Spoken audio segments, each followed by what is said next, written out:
அருகே நீடூரில் நேற்று மர்ம நபரால் பட்டாக்கத்தியால் வெட்டப்பட்ட இளைஞர் சிகிச்சை பலனின்றி இன்று காலை உயிரிழந்துள்ளார். இளைஞரை கத்தியால் கொடூரமாக வெட்டிய நபர் உள்ளிட்ட தப்பியோடிய இருவரை போலீசார் 4 தனிப்படைகள் அமைத்து தீவிரமாக தேடி வருகின்றனர்.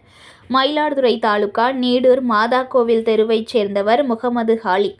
சமையல் வேலை செய்பவர். இவர் நேற்று மதியம் நீடூரில் மரத்தடியில் அமர்ந்து நண்பர்கள் இருவரிடமும் பேசிக் கொண்டிருந்தார்.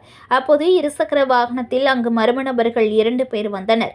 பின் இருக்கையில் அமர்ந்திருந்தவர் இறங்கி தான் மறைத்து வைத்திருந்த கத்தியால் முகமது ஹாலிக்கை சரமாரியாக வெட்டிவிட்டு பின்னர் இருவரும் அங்கிருந்து தப்பினர். இதில் முகம் மற்றும் கையில் பலத்த காயமடைந்த முகமது ஹாலிக்கை அருகில் இருந்தவர்கள் மீட்டு அவசர ஊர்தியில் ஏற்றி மயிலாடுதுறை அரசினர் மருத்துவமனைக்கு அனுப்பி வைத்தனர். அங்கு அவருக்கு முதலுதவி அளிக்கப்பட்டு கும்பகோணம் தனியார் மருத்துவமனைக்கு மேல் சிகிச்சைக்காக அனுப்பி வைக்கப்பட்டார். முகமது ஹாலிக்கை மர்ம நபர் கத்தியால் வெட்டும் காட்சி அங்குள்ள CCTVயில் பதிவாகியிருந்தது. அந்த பதிவினை ஆதாரமாக கொண்டு 4 தனிப்படைகள் அமைத்து மர்ம நபர்களை போலீசார் தீவிரமாக தேடி வருகின்றனர். இதனிடையே கும்பகோணத்தில் தனியார் மருத்துவமனையில் தீவிர சிகிச்சை பிரிவில் அனுமதிக்கப்பட்டிருந்த முகமது ஹாலிக் சிகிச்சை பலனின்றி இன்று காலை உயிரிழந்தார். இச்சம்பவத்தால் நீடூரில் பரபரப்பு நிலவி வருகிறது.